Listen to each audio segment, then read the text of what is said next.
Assalamualaikum warahmatullahi wabarakatuh. Alhamdulillah, alhamdulillahilladzi 'allamal insana bil qalam wa 'allamal insana ma lam ya'lam. Asyhadu an la ilaha illallah wa asyhadu anna Muhammadar Rasulullah.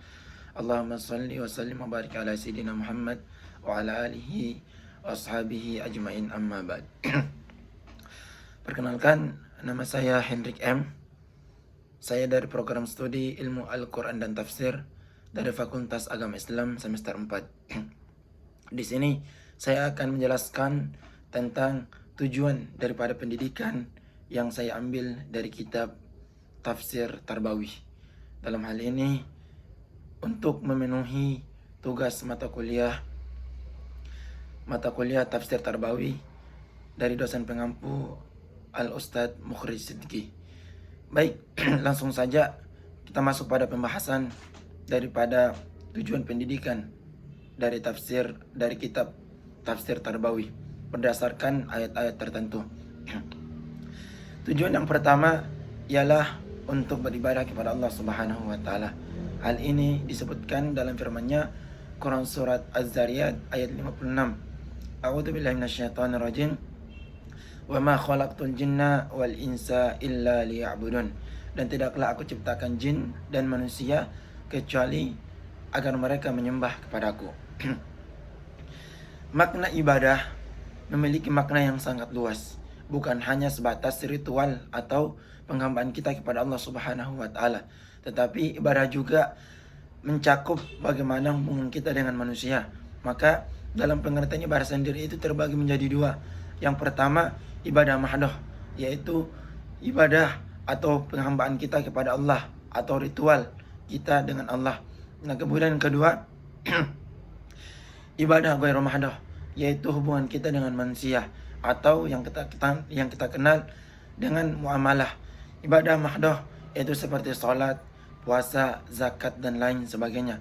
Sedangkan ibadah ghairu mahdoh ialah muamalah, interaksi kita bersama manusia seperti jual beli dan lain sebagainya. Nah, ini merupakan pembagian daripada ibadat sendiri. Maka kenapa pendidikan tujuannya adalah untuk ibadah? Karena segala aktivitas yang kita lakukan itu seharusnya kita niatkan untuk ibadah, bukan hanya sholat. Saat kita sholat kita niat untuk ibadah, atau puasa kita niat untuk ibadah, tetapi saat kita belajar pun demikian dan mengajar pun demikian. Maka ketika saat kita belajar kita tidak niatkan untuk ibadah atau melakukannya karena Allah, maka nanti akan terjadi hal-hal yang melanggar ketentuan atau aturan dari Allah Subhanahu wa taala. Maka mengapa ketika kita lihat banyak orang-orang yang memiliki pendidikan yang sangat tinggi, bahkan gelar yang sangat banyak, akan tetapi masih berbuat perbuatan-perbuatan yang dilarang oleh Allah Subhanahu wa taala. Ini menandakan bahwasanya ada yang salah dalam niat atau proses dia ketika menuntut ilmu. Maka tujuan yang pertama ialah ibadah, niatkan diri kita untuk mendekat dan takut kepada Allah Subhanahu wa taala. Kemudian tujuan pendidikan yang kedua ialah untuk melahirkan ketakwaan dalam diri kita. Hal ini disebutkan dalam firman Allah Subhanahu wa taala Quran surat Al-Hajj ayat 41. A'udzubillahi minasyaitonir rajim. Alladzina immakannahum fil ardi aqamus shalah wa atawuz zakah wa amaru bil ma'ruf wa nahu 'anil munkar walillahi 'aqibatul umur. Yaitu orang-orang yang jika kami berikan kemantapan hidup di bumi, mereka menegakkan salat, menunaikan zakat, menyuruh berbuat yang ma'ruf dan mencegah dari yang mungkar. Hanya kepada Allah lah kesudahan segala urusan. Profesor Dr. Quraisyhab mengatakan, yaitu orang-orang yang ketika mereka diberikan kekuasaan untuk mengelola suatu wilayah atau suatu masyarakat, maka mereka akan menjadikan masyarakat itu bertakwa kepada Allah. Mereka mengerjakan salat, menunaikan zakat, berbuat yang ma'ruf dan mencegah dari yang mungkar. Ini menandakan bahwasanya tujuan yang pendidikan yang kedua bukan hanya untuk ibadah, tetapi dapat melahirkan masyarakat yang bertakwa kepada Allah. Nah, dengan ilmu yang Allah berikan kepada mereka. Kemudian dengan ilmu itu mereka mampu mengelola suatu wilayah yang dengannya mampu melahirkan masyarakat, bukan hanya memiliki pendidikan, akan tetapi pendidikan itu mampu melahirkan ketakwaan kepada Allah Subhanahu wa taala. Jadi masyarakat yang memiliki pemimpin dan anggota yang sama-sama mengerjakan salat, menunaikan zakat, dan mencegah perbuatan yang mungkar, serta menanamkan sikap-sikap yang ma'ruf, yang tentunya berdasarkan sesuai dengan ketentuan atau pola masyarakat yang saat itu. Nah, ini merupakan tujuan pendidikan yang kedua. Kemudian tujuan pendidikan yang ketiga ialah pertama, untuk meyakini bahwa Allah Subhanahu wa taala yang mengutus Rasulnya dengan membawa petunjuk dan agama yang benar. Hal ini berdasarkan firman Allah Quran surat Al-Fath ayat 28 dan 29 yang dimulai dengan huwallazi arsala rasulahu bil huda wa dinil haqq liyudhhira 'ala dini kullih wa kafa billahi syahida, dan seterusnya.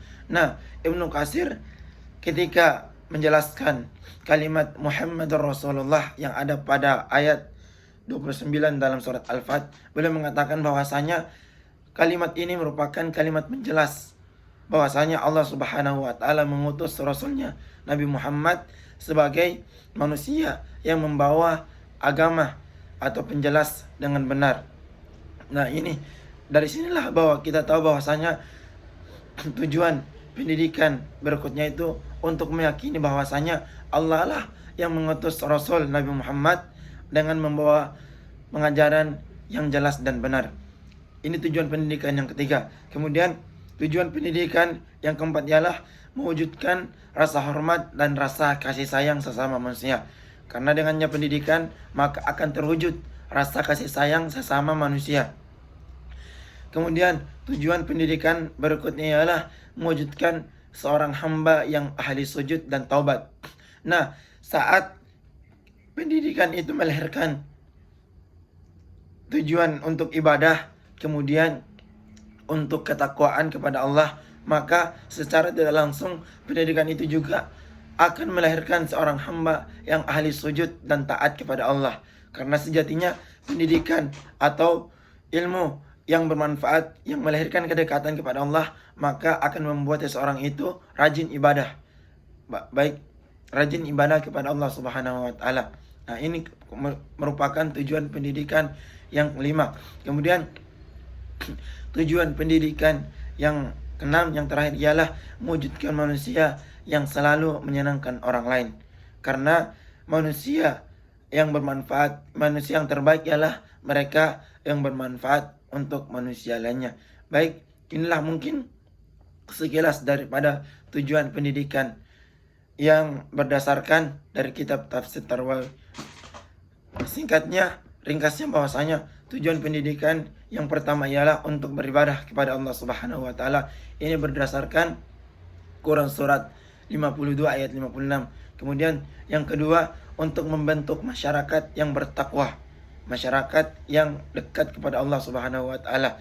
Kemudian tujuan pendidikan yang ketiga ialah untuk meyakini bahwa Allah lah yang mengutus Rasulnya Nabi Muhammad dengan membawa petunjuk dan agama yang jelas dan benar. Yang kemudian yang keempat, mewujudkan rasa hormat dan kasih sayang sesama manusia. Yang kelima, mewujudkan seorang hamba yang ahli sujud dan taubat dan taat kepada Allah. Kemudian yang keenam, mewujudkan manusia yang selalu menyenangkan atau peduli kepada orang lain. Ini berdasarkan Quran surat Al-Fath ayat 28 dan 29. Demikianlah penjelasan dari saya tentang tujuan daripada pendidikan. Lebih dan kurangnya saya mohon maaf. Akhirul kalam. Wassalamualaikum warahmatullahi wabarakatuh.